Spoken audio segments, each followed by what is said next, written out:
नमस्ते।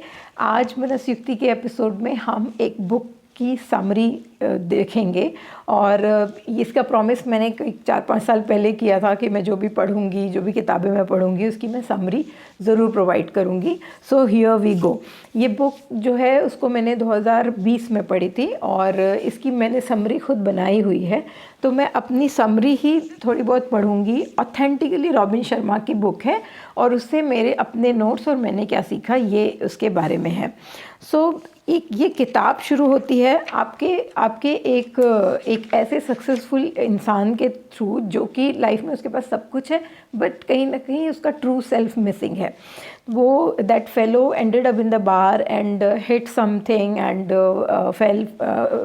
Fail out and had some injury और something. Later on he ended up in the hospital और उसके बाद उन्होंने अपने आप को रीडिस्कवर किया और यही इस बुक के बारे में पूरी कहानी है। इसमें क्या था कि सबसे पहले तो इसमें हार्ट ऑफ रोज़ करके एक टॉपिक था, तो मैं टॉपिक बाय टॉपिक भी बताऊंगी थोड़ा बहुत फिर, लेकिन 10 टेक अवेज़ हैं यहाँ से। 10 टेक अवे आप ले सकते हो जिसमें रिचुअल को बहुत ज़्यादा वैल्यू दिया गया है। एटॉमिक हैबिट जिसको मैं बाद में बताऊंगी, एटॉमिक हैबिट भी दैट बुक एटॉमिक हैबिट्स भी इसी बारे में बात करता है कि कैसे आप एक रिचुअल अपनी लाइफ में प्रोपोगेट करें, लाइक अर्ली राइजिंग हो, चाहे डूइंग जर्नलिंग हो, डूइंग एक्सरसाइज हो, ईटिंग हेल्दी हो, कुछ भी हो जो आपके डेली रूटीन में है। सो हार्ट ऑफ रोज़ का ऐसा है कि ये हमारे थॉट का पूरा जो रोज़ पेटल्स है वो आपका एक हमारे थॉट प्रोसेस को रिप्रेजेंट कर रहा है और वो आपको ये कहा जा रहा है कि आपके बहुत सारे थॉट्स जो हैं वो अनवांटेड हैं। जैसे कि रोज़ में थॉर्न्स होते हैं और ये जो रोज़ है वो एक पॉजिटिव थॉट है। So we need to focus on the heart of rose, जो सबसे इम्पॉर्टेंट थॉट है हमको उस पर फोकस करना है and we need to replace our negative thought by our positive thoughts. So इसमें एक ये दिया गया है जिसमें self knowledge is the first step towards self mastery. Then still lake वहाँ पे उस स्टोरी में ऐसा था कि आप जो मॉन्क होता है वो डेली 4 o'clock मॉर्निंग में उठ के लेक में स्टिल लेक को जाके वहाँ पर बैठ के मेडिटेट करता है। So still lake is just like your lake is just your mind. So visualize you becoming something bigger than yourself, while watching the still lake. तो स्टिल लेक एक मेटाफर है, लेकिन हमको देखना है कि हमारे स्टिल लेक में हमारे सबसे नीचे में क्या है। जैसे पानी जो कि स्टिल नहीं है तो उसमें कोई भी चीज़ क्लियर नहीं दिखती है, but once the water is stable or stopped, so we can see each and everything around around that water body. So that is still lake. Then there is creative envisioning. वो है secret of lake. So creative envisioning, that you're looking at this lake and you're creating your own dream, your vision, or something bigger than yourself, or something you are looking for from very long time.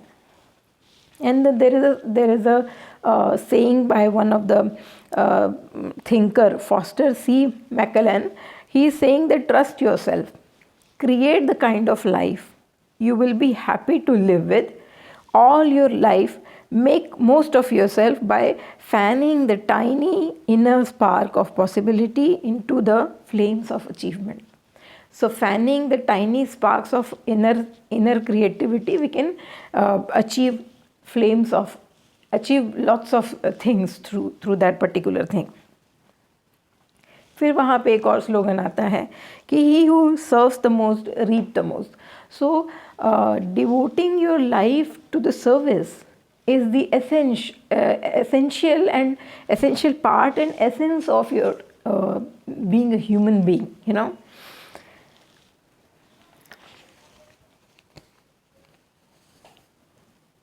The purpose of life is a life of a purpose. The purpose of life is a life of purpose. That is the thing given by Robin Sharma. उसके बाद है कि face your fear, you know. So आप list down करिए। मैंने काफ़ी कुछ उस समय राइट डाउन किया था, मेरे अपने पर्सनल फियर्स, जिसको मैं एक्सप्लेन नहीं करना चाहूँगी आप लोगों से, that is none of your business. Conquer your fear, you conquer your life. By conquering your fear, you are conquering your life. उसके बाद है कैज़न। कैज़ान है expansion of self progress.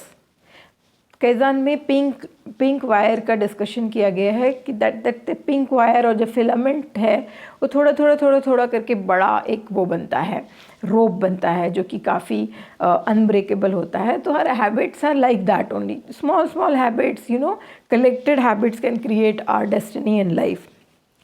Now 10 golden rules पे हम आते हैं। First is ritual of solitude. Solitude is what, like 50 minutes daily का हमें कुछ ना कुछ करना है। Solitude and quiet connect with your creative source, release abundance of the universe to you. So 15 to 50 minute का सॉलिट्यूड हमें होना चाहिए, जिसमें हम सिर्फ अकेले हैं और अपने आप के ऊपर फोकस कर रहे हैं। Ritual of physicality.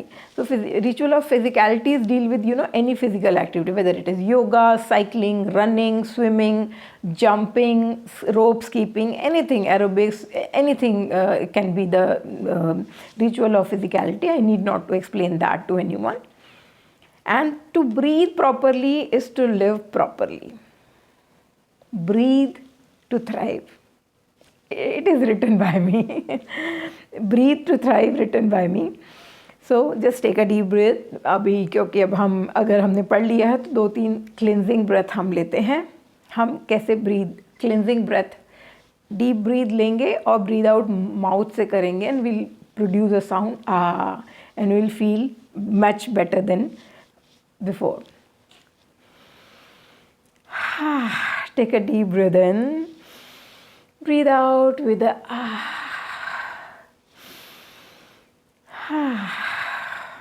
Do it with me. Great. Third ritual is radiant living. Radiant living, like living to eat good food, or to eat is to live, not for like vice versa, not vice versa. We need to live to any higher purpose, and we need to eat to live. The rule of abundant knowledge, ritual of abundant knowledge, you know, apply your knowledge. तो daily कुछ ना कुछ हमें सीखना होता है. That is the rule number 4. 5 is radiant living. Radiant living is like happiness comes through good judgment. Good judgment comes through good experience, and good experience comes through bad judgment. Happiness comes through good judgment comes through experience, and experience comes through bad experience. Okay, then 6th one is ritual of early awakening.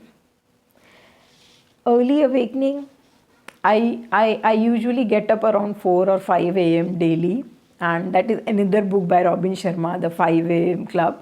He's telling the benefit of, you know, getting early. उसका review हम next अपने episode में देंगे. Get up and starting your day off well. That is the ritual of early awakening. Then ritual of music. किसी न किसी type का music के साथ हमें encourage करना चाहिए अपने soul को, because music से हमारा जो 7 रंग है, 7 सुर है, और 7 समंदर हैं, और 7 ही सारी चीज़ें, कलर्स 7 हैं. तो रिदम ऑफ लाइफ, म्यूज़िक से बढ़ के कौन सा, रिदम को समझने के लिए सबसे बेहतरीन है कि गाने सुनना, किसी भी टाइप का क्या कहते हैं, कोई इंस्ट्रूमेंट प्ले करना, anything, that is the ritual of music. The ritual of spoken words, that could be mantra, spoken words. तो हम क्या बोल रहे हैं, that is really important, you know. So जो सेल्फ टॉक होता है वो हो सकता है, या जिस चीज़ से आप बूस्टअप होते हो वो हो सकता है, रियल में कोई मंत्रा भी हो सकता है. That is ritual of spoken words. Speak wisely, speak before you think, before you speak. The ritual of radiant living, quite nicely. Ritual of congruent character. You sow a thought and reap an action. You sow an action, reap a habit. Sow a habit, reap a character. Sow a character, reap a destiny. This is about the ritual of radiant living. And rule number 10, ritual of simplicity. Focus on priorities. Engage in what is truly meaning for you. That is ritual of simplicity. Just reduce your needs and imagine the bigger version of yourself. Then you will be focused on you will be so focused on your dream that you don't have any time for any other extra activities. So this is the book summary of The Monk Who Sold His Ferrari. Hope you like that. Thank you so much for listening. And please tell me if you are applying any of this rituals or any topic or anything you like, and please tell us about it. Thank you so much for listening.